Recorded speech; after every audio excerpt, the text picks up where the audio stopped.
What's up, guys? Welcome back to the Sports Sermon Podcast. This is our 11th episode.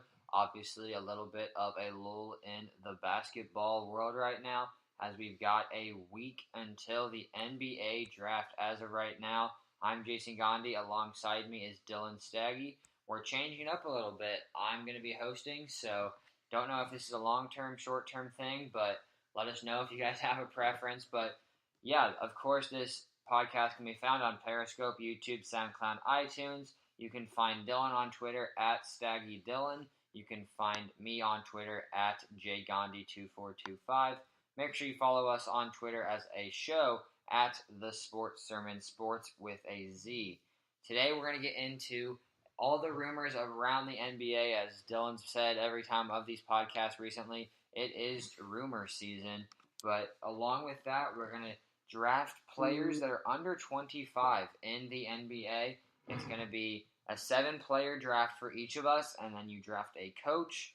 We really haven't talked about who's going to go first, but once we get started, we will get into that. But yeah, 7 players under 25, not including 25-year-olds. I'm pretty sure Kyrie's 25, so players like that are not eligible. 24 and under. Yep. So Dylan, let's do it. Do you want to go first? Do you want me to go first? Doesn't matter to me. We gotta flip something. Do we have a coin? I can get one on my computer real fast. Coin flip. Do you want heads or tails? Tails never fails. Alright. Coin's up and it's tails. What do you want? First pick? I'll take the first pick. Alright. Get into it. And I will take Giannis Antetokounmpo.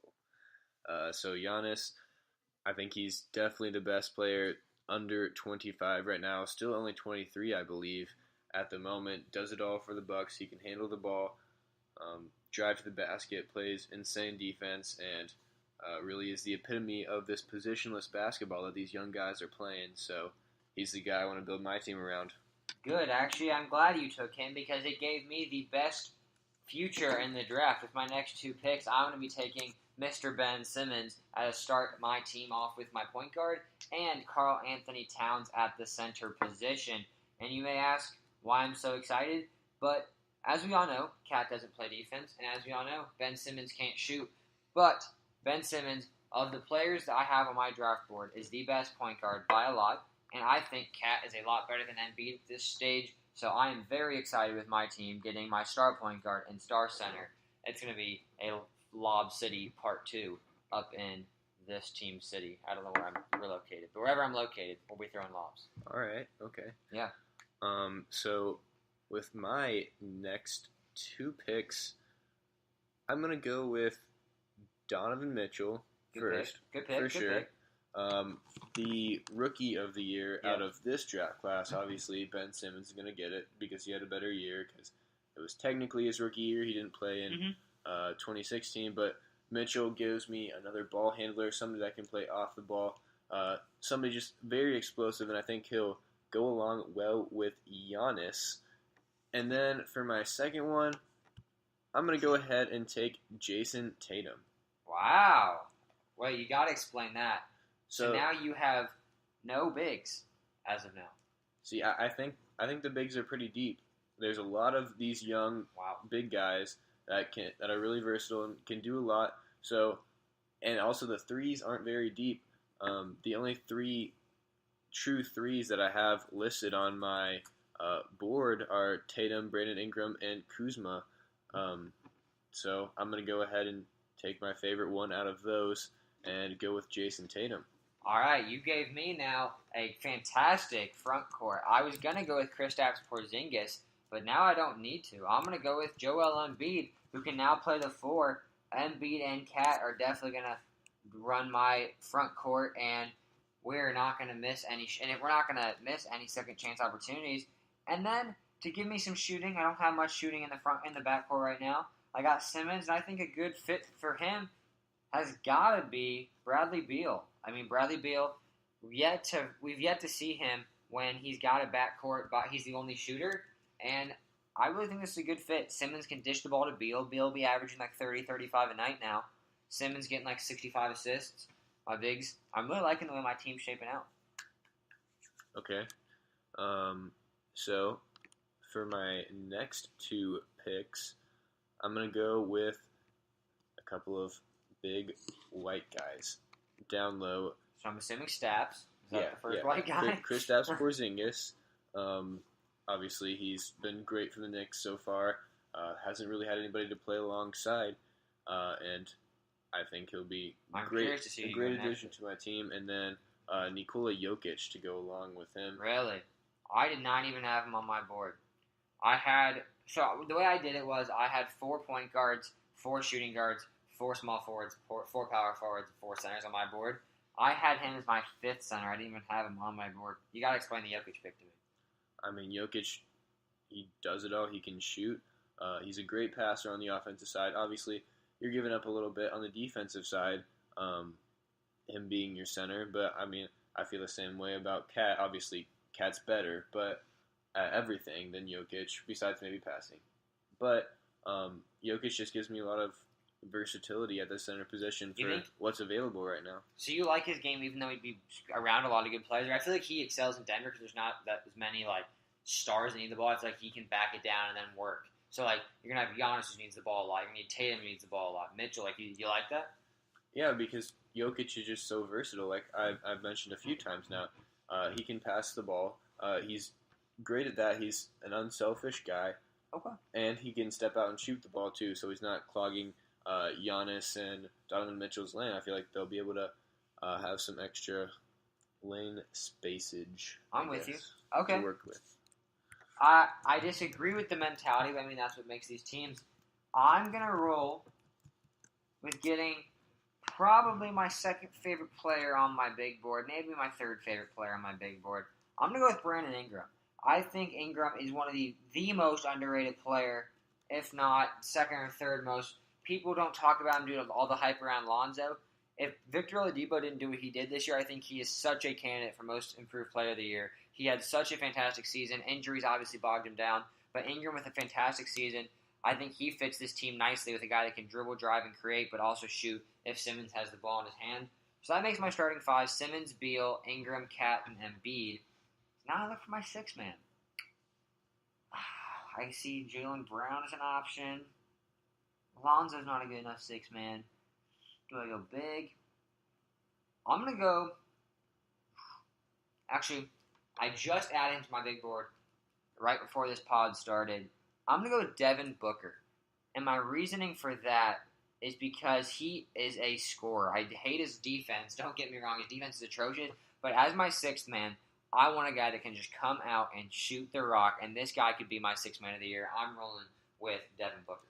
I almost thought you were going to pass on him, Jason. I was going to go Jaylen Brown. I'm not going to lie. If I hadn't looked it up late this afternoon, I was going to go Jaylen Brown, but I just think I need Booker as a 6th man. All right. I respect it. So my starting 5 right now, Giannis Antetokounmpo, Jason Tatum, Donovan Mitchell, Nikola Jokic, and Kristaps Porzingis. Is that the order 1 through 5? That you're you're having Giannis run point?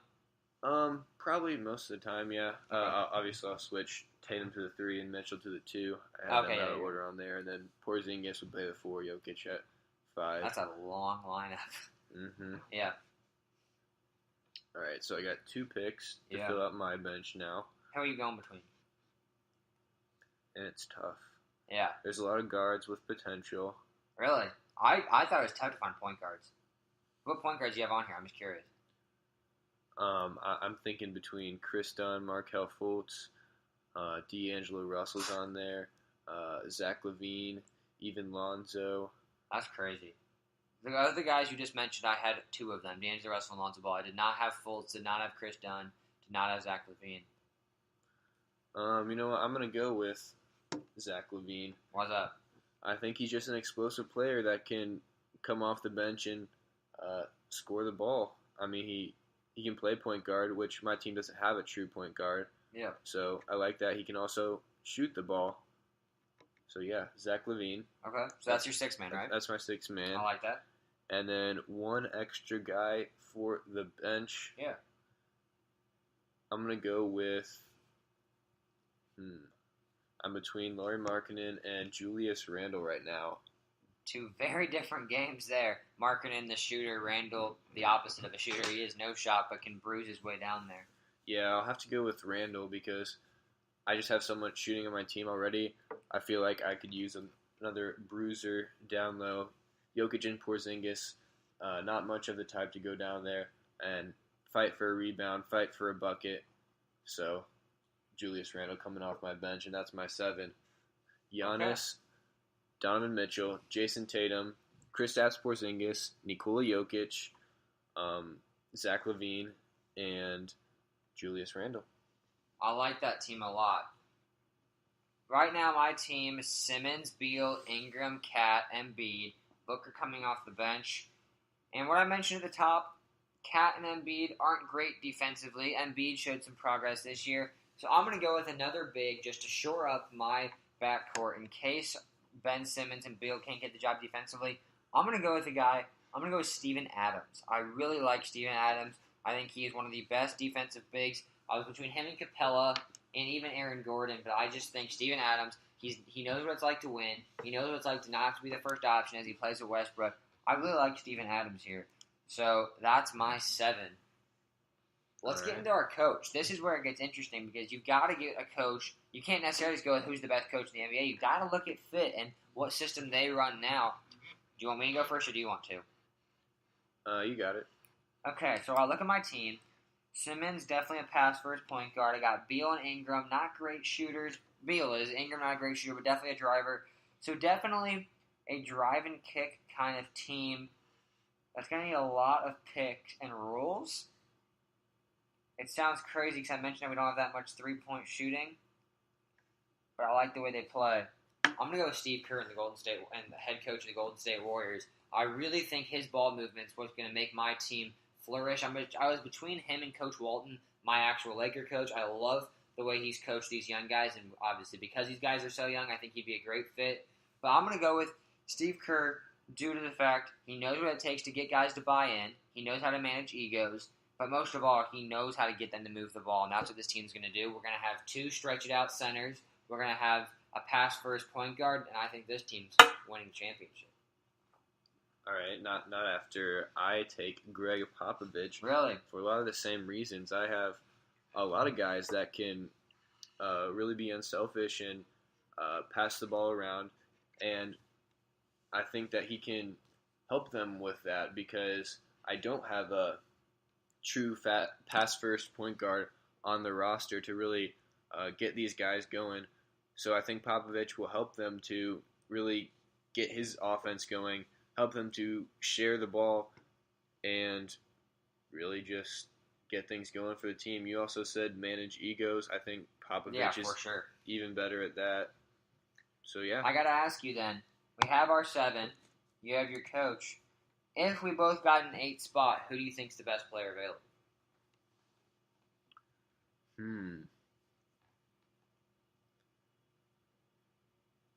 Neither of us took Jaylen Brown. That's what I have. I think Jaylen Brown's my number 1 guy. If not him, I think either or of Lonzo and Kuzma. But yeah, those are 3 that I had on my big board as the highest next to go. Surprisingly, neither of us have Jaylen Brown. What was the reasoning for that, Dylan? I just think off the bench I wanted another scorer. I was going to take Booker if you didn't, and so I went with Zach LaVine. Okay. And then I wanted another big man. I didn't want to take 2 guard-type players for my bench. So I respect that. I didn't go with Brown due to the fact that I like Beal more as an experienced scorer, and then when it came to my bench, I had to get a pure scorer, and that's Devin Booker. So that wraps up our teams. Dylan, you want to run through yours one more time just to recap? Yeah, and we're actually going to put out a poll on Twitter, so make sure you guys check that out. It should be live as soon as you listen to this. So my team, Giannis Antetokounmpo, Donovan Mitchell, Jason Tatum, Kristaps Porzingis, Nikola Jokic, and then off the bench, Zach LaVine and Julius Randle. Coached by Greg Popovich. Alrighty, I have Ben Simmons, Bradley Beal, Brandon Ingram, Karl Anthony Towns, Joel Embiid, with Devin Booker, Steven Adams coming off the bench, with the greatest coach in my opinion of all time, of current basketball, Steve Kerr. So, like Dylan said, greatest coach of current basketball. I think he's the best coach in basketball right now. I'm taking him. If I need a championship, I'm taking Steve Kerr. But like Dylan said, these will be out on Twitter. Make sure you go vote for my squad because we all know it's better. False. And yeah, we'd love to see the results. Go give us a vote, and we'll create some team names before we tweet them out. Mine will probably be from Los Angeles. Dylan's will probably be from the second best city in California because he likes the second best teams in LA. Right, Clippers fan? Wait, what are you talking about? Second best city they're both in California because the I have the Clippers best and teams in Los Angeles. We're and bringing a third team to LA. This team's a third team in the LA. Clippers and Lakers are both in Los Angeles. That just does not make sense. You're the second best team in LA, but there's no room for 4 teams in LA. So I'm going to take mine to LA, but you'll take yours to the second best city because you're the second best team and the second best favorite, and all your favorite teams are the second best teams in California, like the Angels and the Clippers. So you'll go to like Inglewood. I'll go to Los Angeles. I'm assuming you'll go West Coast. No, I'm taking my talents to Indiana. You think Indiana can support 2 teams? Yes. What happens to the Pacers? Actually, who's gonna go watch the Pacers? Actually, no. I'll take mine to Seattle. Basic. You are the most basic. He is trying to get all the votes he can. He's appealing to NBA Twitter. We're bringing the Sonics back. Is breaking this. He is going for the NBA Twitter votes by getting Seattle. He knows you can get the heartstrings of those Seattle guys. Wow. Yeah, all of our fans up in Seattle. I know, right? All right, so that's going to do it for the draft. Dylan's team definitely not as good as mine, but we'll wait and see what the Twitter poll has to say. But let's get into some rumors. Obviously, we've both made it pretty clear. Light on basketball, on real basketball, but with the draft just 1 week away, we've got a lot of good stuff coming up next week. But for right now, it's time for rumor season. A lot of stuff about the Lakers and the Sixers, the Celtics, all the teams that are always in the news. And of course, what would it be without some LeBron discussion? So Dylan, the first one though, let's talk about Kawhi Leonard. The Los Angeles Lakers and Philadelphia 76ers obviously both have interest in Kawhi Leonard, and both have some sort of a plan to potentially make a trade of young assets because they have salary cap space in 2019 to sign him. What do you think about that for both teams? I mean, obviously, if you're either team, you're making the trade. The question is he available? For real. For the Spurs. All right, I took it from the Lakers side. You give me the Sixers side. Give me a trade that you think you definitely do if you're the Sixers that the Spurs would probably accept. Because I don't agree that no matter what I would do. Starting with Fultz and number 10. Really? They're like the cornerstone of the trade? Mm-hmm. Okay, so you think Fultz, 10, and you have to give up Saric too? I mean, I think I'm still a Fultz believer, and depending on what the Spurs think of him, I think that could be the end of the deal. If you have to give up Saric, I think you do, though.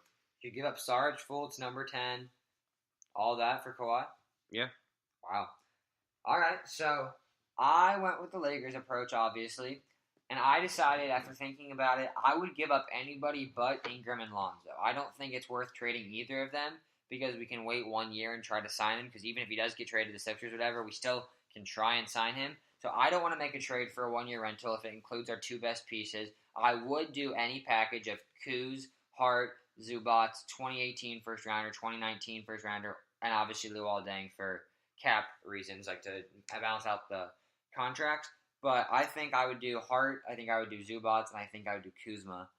But I don't think I would give up Ingram and Zoe just because it's a 1-year rental, essentially.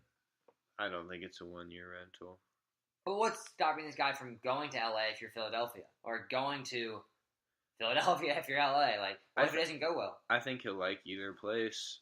Okay. I mean, one of the biggest reasons that's been rumored that he wants out of San Antonio is he wants more stardom, and what better place than the Lakers? What better place than probably at least making the place than Philadelphia. He's at least going to make the conference finals, be around 2 other superstars, and Simmons and Embiid. So, no, I see what you're saying. I think for these 2 teams, it's more safe to not think it's going to be a 1-year rental because both are up and coming. But I think there are teams that might be able to make some room for him or might be able to have a shot at getting him where I just wouldn't sell the farm for a 1-year rental no matter how confident you are in re-signing him. Okay. So, let's get more to some Kawhi stuff. Kawhi obviously going to be big in the news all offseason. The Celtics made a trade offer to San Antonio before the deadline. The Spurs turned it down and never even countered. I personally am intrigued to see who would have been given up, because clearly it wasn't that good of a trade if San Antonio didn't even counter. And this was right in the heat of things when they weren't very happy with Kawhi and all of that jazz. There's a lot of tension. So if they were going to make the trade, it would have been then. I just wonder if Jaylen Brown or Jason Tatum's name ever came up, and if that was the reason that the Spurs never returned it because they weren't brought up, or maybe they were and it still wasn't enough.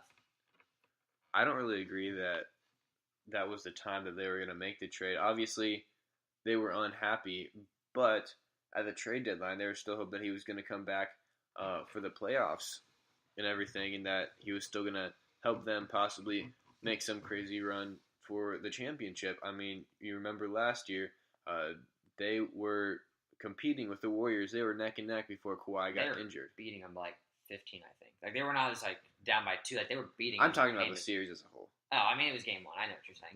Yeah. I don't know. I think in February, this is when he came back in, like, December. It didn't work, and then all the questions started to arise of why isn't he playing. There was talk that he got cleared, just didn't want to. All of that weird conversation. And so I think that would have been the time to do it. I think publicly, like, we thought, hey, if he comes back, he might be able to make a run. I feel like internally they've got to realize they had no shot of beating the Warriors, no shot of beating the Rockets. And so I just think if you're going to make the trade, do it then. But I think it's more interesting on who did the Celtics offer. Because what if that would have leaked out? What if Jason Tatum's name came up and they got leaked out? You know what I mean? Will we see the Celtics in the conference finals? Does that create tension in the team? I think there's a lot of different things that we could have seen based on this one trade, depending on who was in that trade offer. Yeah, I mean, I don't think the Celtics have anything to worry about, though. I mean, they're just trying to make their team better. So, obviously, they got denied. I think they would still get denied today. The Spurs apparently still aren't listening to Kawhi offers. Yeah. I think now the Spurs don't trade him. I think the Spurs now are like, we're going to make this work. I mean, you do no matter what. If he's willing to stay, you pay him whatever. You give him the supermax. You give him the supermax, and you try to make things work because he's worth it. Stars are so hard to come by, and if you lose Kawhi, there's a good chance you're probably losing Pop too. But you've got to trade him. If you're gonna lose him, you can't let him walk in free agency. That's the debate. Do you think he's coming back after 2019? Does he take the supermax? It's hard to take down $220 million. Yeah, I mean, it definitely becomes an interesting situation if he doesn't want to commit to the Spurs. Yeah, I mean, and play out this last year of his contract. But yeah. I mean, I can't see how he wouldn't, though. I mean, you can't just turn down $216 million. He just missed a season with injury. What if he goes down with another one? Yeah, I mean, I don't know this. You might know this. Can they accept? Can they do contract extensions throughout the year? Like, in a random December night, could we see him, like, say he's not playing that well, and so he's like, hey, let's take it? Or, like, I don't know, how does that work? Can they take contract extensions in the middle of the year, or does it have to be done before the season? I mean, I believe they can during the season, but if he is playing bad, the Spurs could rescind that offer. You think we agree they haven't, like, made the official offer, right? I mean, apparently there's some meeting going on sometime. That's going to be crucial. In June. See, that's what's going to be such a big deal, is if they decide he's not worth the supermax, I think that guy's gone. I think they don't offer him a supermax, he's gone. Do we agree? Yeah, most likely. I mean, it depends what else they offer him, but I mean, I think even if they offer him a max contract, not the supermax, how do you, like, I don't know, I feel like I wouldn't want to come back there. He thinks he's worth the supermax, obviously. I mean, he can't get the supermax from any other team. So. True, but, like, why would he come back to San Antonio when they could pay him more? I don't know. I think there's a lot into this Kawhi situation that we'll have to wait and see until that meeting comes out in June. Yeah, right now it's really quiet, but... Yeah. So, here's a new story on Paul George. There is a growing belief that Oklahoma City has a pretty good shot to retain him, or at least better than people gave them credit for. I think we might be on two different sides of this one. What do you think about this situation? I think if LeBron goes to LA, Paul George can't turn him down. And because if LeBron goes to LA, Paul George is going to follow him, no matter what, I believe. If LeBron goes to Philly, is he following him? Like, do you think he's following him no matter what? No. Okay. I think that's a only LA situation because LA is probably the only team that can afford both of them. But if LeBron does not go to LA, I think Oklahoma City is right there and trying to sign him. I think they're a close number two.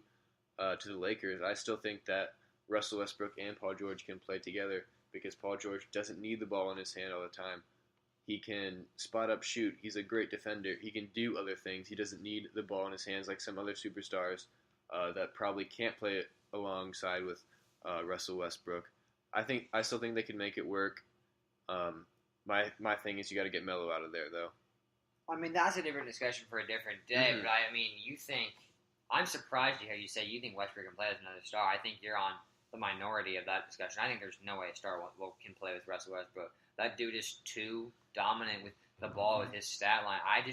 I personally don't see any star really fitting. Like, obviously, they can make it work enough to get to the first round and lose, but like, I just don't see Russell Westbrook ever being the best player on the championship. I think the bigger issue is Melo there, but you think if Melo's gone, there's no like they made it to the second or third round this year.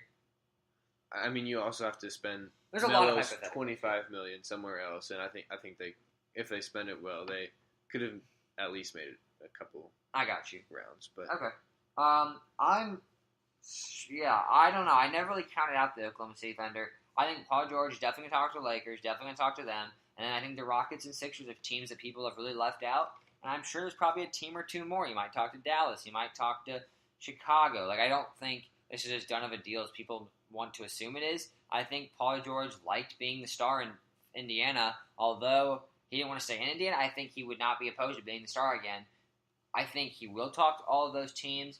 I think this isn't really huge news just because I've never really counted out Oklahoma City. I think they're going to have a shot until the day Paul George signs on the dotted line. You know, I mean, it's his team, and he obviously likes playing with Russell Westbrook, at least publicly.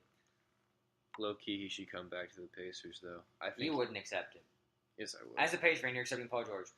No, you're not. You hate him. He's a perfect fit on the roster. Although I hate how he left the Pacers, he'd be an absolutely perfect fit on the roster. Breaking news: Dylan's willing to receive Paul George in open arms. I mean, the Pacers need another star. So I actually do think that would be a great fit. You get rid of Bogdan or Bojan, whatever his name is, and you give Paul George that 3 role. Yeah, that's a good fit. He can handle the ball. He's not coming back. Can we establish that before people go crazy? He's not coming back to Indiana. He's not even going to interview Indiana. Let me have this little hope in my brain. And just you want him, like you personally want him to come. Like you're hoping this happens. I thought this was just like if it happened, it'd be fun. I mean, you were openly rooting for this. Yes, I am rooting for this to happen because the Pacers need another star, and he would fit perfectly on the roster. But I know there's not a good chance it'll happen. What about LeBron? He's coming to Indy. We'll take him. All right, let's go into some Lakers weird news, to say the least. This is something I probably did not think we'd ever be reporting on. Lonzo Ball released a diss track on Kyle Kuzma. It was definitely lighthearted, obviously. Kuzma, there's been rumor he's going to come out with another diss track on Lonzo. It's going back and forth, but the real news is that the Lakers are not happy about this, and it's been rumored that they talked to both of them, and that came to the public, that they told them both to turn it down. Do you think the Lakers are being crazy, or do you think that the guys are being crazy for doing this? Like, which side are you on here? I mean, I think they did kind of overstep some bounds a little bit. Obviously, they had some banter going back and forth throughout the season, but I don't think this is really a big deal. I think the Lakers drew the line at the time they needed to. They had their fun, and now they're apparently willing to stop. At least they have. So you're not so worried. Far. You're not worried that the Lakers did it. Like, it's not like the damage has already been done. You think they stopped it in ample time? Yeah, and I don't think this will affect their chances at LeBron or anything. So I don't think it's a big issue. See, I don't know. I mean, maybe this is me being the skeptic fan that just doesn't want to get his hopes up, but like, I'm kind of worried because LeBron doesn't want to play with a bunch of kids, and I think this just comes off as immature, and like, yes, it's funny, and don't get me wrong, I thought it was hilarious, him, Hart, Kuzma, all these guys just roasting each other, even Ingram getting into it a little bit, like, all those guys jabbing one another, like, that's awesome, and I love it, don't get me wrong, but impending free agents, just, I think it rubs people sometimes the wrong way when you see, because diss tracks aren't Twitter, diss tracks are produced, they're written by him, like, it's a lot more thought out, and I think it just can rub people the wrong way. If I'm personally LeBron James, it doesn't bug me, whatever. But I think, from an outside perspective, part of me is just a little skeptical. Like, what if he looks at this and goes, I don't want to play with a bunch of kids. I want to come in here and play with experienced basketball players. I don't know. It just is concerning to the fact that I hope it doesn't sway them, but I don't know if it does. Obviously, we don't know LeBron and all that. Yeah, I think LeBron has bigger issues to worry about than this. And, I mean, one of the other highest ranked teams on probably Sixers, LeBron's list. Yeah, the Sixers. Yep. I mean, Joel Embiid says crazy stuff on Twitter every day. But that's what I'm saying. That's the difference. That's what I don't think. Twitter, what they do on Twitter is not a big deal. Kuzma calls Howard a corn dog. Zoe and Kuz go at each other. I think the difference is this diss track is thought out. It's produced. It's like money being spent into this. Like, it's a lot of work to make this happen. It happened one time. So you're not worried about it. If you were the Lakers, you're like, no big deal, stop, but like, you're fine. Yeah. Like, it's just a slap on the wrist. Mm-hmm. Okay. I don't know. I wonder. That's the thing I do not like about free agency. You never hear why they didn't pick the other cities. You know what I mean? I wonder, like, if he picks Philly, was it because of this? Like, obviously, it's not possible. They should be required to give us a one-page report on one-page report on why they didn't join each team. Honest thoughts. And then the paper goes through a lie detector, and if it lied at all, I have to redo it. Yeah, I mean, I want to know. You know what I mean? Why did LeBron go to Miami? Like, all those different things were just like, why did that happen? I want to know why he didn't pick the other one. That's a different topic for another day. Speaking of weird situations like that, Anthony Davis to the Warriors. It's been talked about. I'm sure we can both agree it's not going to happen, but might as well discuss it. I mean, I saw like 2 different trade scenarios. One was Iguodala in first rounders. Did you see that one? Iguodala, Jordan Bell, and a bunch of first rounders. You saw that? Yeah. That is insanely just stupid. 20 other teams gave him a better offer. Every single team gave them a better offer. Yeah. I would take the 3rd pick in the draft from the Hawks over that offer. Yep. Would you not? Like, who would not take the 3rd pick over Bell, Iguodala, and like 30th pick 3 years in a row? Yeah. Like, I mean, even if they do give him 3 first rounders, it's gonna be the 30th pick, or 28th at best. Like, jeez. And the other one was obviously Clay and Draymond, and I think like straight up Clay Dre for AD. I believe so. Just something centered around that. Both of them though, not one. But if you're the Pelicans, you can't trade Anthony Davis for anything less than those 2. Dude, that would be crazy. Now I'm just picturing the Pelicans. Are they low-key better? No, they're not. No. If they get Boogie back too. They're more balanced. I don't know if they're better, but they're more balanced. I think they... Drew, Clay, each one more, Draymond, Boogie. That's competing with the Rockets. Not the Warriors, competing with the Rockets. No? No? I don't know. That's actually a heck of a squad, though. That's a defensive squad unlike any other. Yeah, I mean... Draymond, Clay, and Drew. It's interesting. It's not happening. Sorry. I didn't see that trade. That's a good one. All right, yeah. Yeah. Dylan, this one's more about you as the Colts fan. Former Colts GM Ryan Grigson has reportedly taken a job with the Seahawks to join John Schneider as the GM. Don't know the position, but he's somewhere in the front office. Personally, I don't really have an opinion on Grigson. Obviously, their team was bad when he was there, but I don't think no matter who was there, they would have been good. At least the last few years, at least. I don't really know what to say, Dylan. This is more one for you. Yeah, so I think the Seahawks are now confirmed to go 0-16. They literally can't get any better. I mean, they're already tanking. You look at Ryan Grigson. Andrew Luck carried him for 3 years, and then he managed to kill Andrew Luck's shoulder by not giving him an offensive line. He goes to the Browns last year. They don't win a game, and now Ryan Grigson was with the Browns last year? Yeah. I did not know. They didn't win a game, and now he's with the Seahawks, so I don't think there's any chance they win a game this year. You just can't. Dude, their team, the Seahawks are like high-key terrible, though. Like, I don't know how they don't finish in last in their division. I would take the Cardinals over them. No. The Cardinals' defense is better, and they've got potential with their offense with David Johnson and Larry Fitzgerald and Christian Kirk, and even if Rosen and Bradford stay healthy. I mean, Bradford was talked about as one of the best QBs after Week 1 2 years ago. Remember that? Like, I'm not buying the Cardinals. So you think they're old. Seahawks are in third? Obviously, not beating the Rams or Niners. Yeah, but like, I don't think it's close. They're not good. Like, who's their running back? Chris Carson? No, I mean they're definitely not good, but I'm not buying into the Cardinals hype. But, like, I still think that legitimately, you've got to look at the Seahawks and tell me who's good. Russell Wilson, obviously. and Cam Chancellor. Thomas is holding out. He wants to get traded. He wants to go to the Cowboys. That's been very open. Chris Carson is their running back. They drafted Rashad Penny, and their receivers are Doug Baldwin and Brandon Marshall. Baldwin's good. I mean, what's different about that offense than anything they've had in the past, though? Marshawn Lynch? I mean, not him, like, these past couple years. They still had a decent offense. But, the defense, they had Richard Sherman.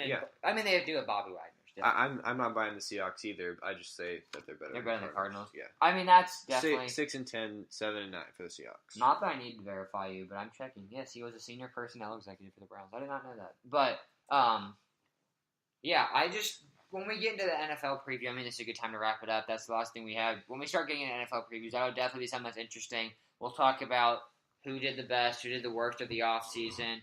Really get into a bunch of NFL coverage. That'll start probably not next week, but the week after, before free agency, but after the draft, during the summer league. But then also once free agency happens, we'll probably get into more of that. Along with college football, Dylan and Dan had their podcast on Tuesday, if I'm not mistaken. We hinted at that a little bit. Dan's the college football guy. So yeah, definitely a lot more content coming from us with the sports sermon. Yeah, football. Stay tuned for football. We'll also have some fantasy football. True. Some fantasy will always later be good. this summer, but these next couple weeks are going to be all about basketball. Next week is draft week. We've got big boards, mock drafts, and then reaction after the draft. Yep. And then I'm sure that whole beginning of free agency week will be all just crazy basketball. Yeah, it really just depends on how the rumors go. As you've seen with this show, we're going to have some other good content. If you guys like the draft that we did today, stuff like that, we might do coaches draft. We might do players over 25, but we can really do it however we want. Give us feedback on iTunes, Periscope, YouTube, SoundCloud. We'd love to see your guys' feedback. Follow us on Twitter at The Sports Sermon. Like I said, follow Dylan at Staggy Dylan. Follow me at JGandhi2425. And we're going to try and get a podcast out Saturday. If that doesn't happen, stay tuned Monday for our big boards. I know at least Dylan and I will be there. Hopefully the rest of the crew will be there to join.